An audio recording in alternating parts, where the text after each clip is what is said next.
the rugged cliffs of Bell Island, Newfoundland. Beneath this austere beauty, there is a long-held secret. An archaeological treasure, tens of kilometers worth of tunnels, an abandoned, flooded iron ore mine that's been untouched for 50 years. Now, a team of elite explorers and scientists is heading in. A lot of puddle here. But the mine has proven that it will not give up its secrets easily. Explorers tried before to delve into these damp tunnels with tragic consequences. I finally had permission to go in 2007. There was a fatality, and the guy had a tumor which caused an embolism, and he died. So that kind of put it on the shelf. Many people call cave diving one of the most dangerous things that you can ever do. There are pieces of equipment, there are pillars and beams, and, frankly, we don't know completely about the stability of this place, and we'll have to kind of learn as we go along. So yeah, there's definitely dangers. MINEQUEST has other goals in addition to archaeology and exploration. They'll be human guinea pigs. Push that gas, come on! Good, perfect. Researchers will track them for signs of decompression sickness, pressure-related gas bubbles that form in the blood, often with fatal consequences. Here's where you decide, Steve, if you don't want... And this research doesn't just apply to scuba divers. We've been working with NASA for more than 15 years now, and we've generated 2 pre-breathe protocols to help astronauts get out of the spacecraft or the space station faster to safely do a spacewalk. You want to keep your knees down. For Dr. Neil Pollack, they're data that just can't be obtained in a lab. In and out, just relax. We could recreate most of these dives in the lab, but there is such a wide number of variables that occur in real settings. If all you do is lab work, you lose touch with the messiness of real life. The idea to explore the mine is Rick Stanley's. It's taken him 8 years to pull the right team together. There was people lined up. We had to turn away people. To track The everything. 2 team besides, leaders, Jill this Heinrich amazing team, and Steve we Lewis, have a couple of among other the really foremost interesting underwater mines. explorers in the world today. Equipment, we're going to definitely be sampling. Absolutely wonderful to have this incredible group of people together.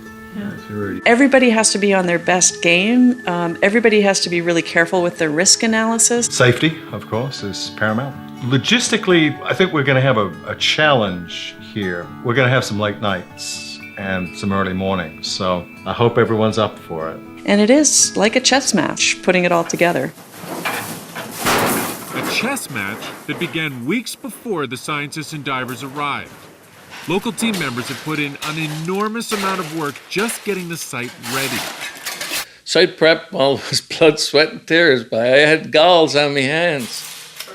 If you can imagine, there's a mine shaft that hasn't been worked in since 1960 probably, or before. And so there was all kinds of debris and iron ore dust and everything just caked on this floor of the mine. And we wanted to get it down to bedrock so that we can have something safe to walk on.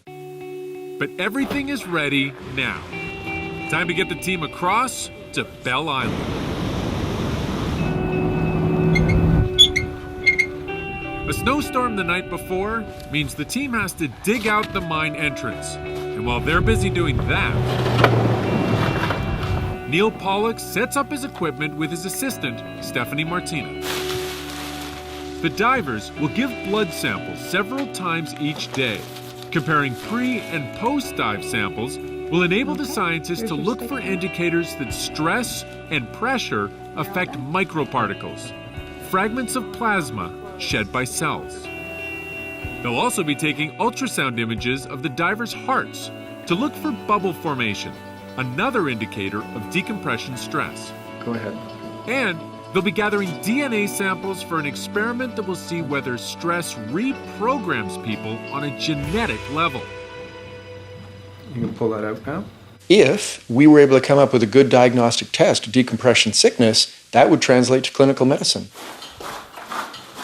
Meanwhile, volunteers are doing the grunt work of getting the divers' gear down to the edge of the water in the old flooded mine.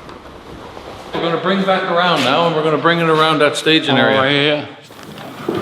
Divers are using the latest generation of rebreather, allowing them to explore deeper into the mine. But there's a risk. Rebreathers are complicated machines. A malfunction can turn your air supply into a poisonous gas in a heartbeat.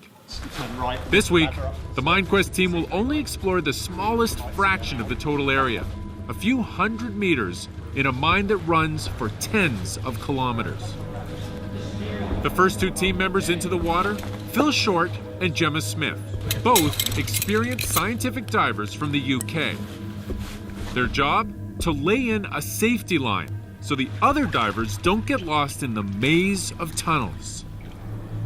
A lot of people look into a cave or a mine in our case, and they see complete darkness, and they're terrified about what might be around the next corner. For those of us that are explorers, that's actually what drives us. Wondering what's around the next corner and then going there and being the first people to see something that nobody's ever seen before.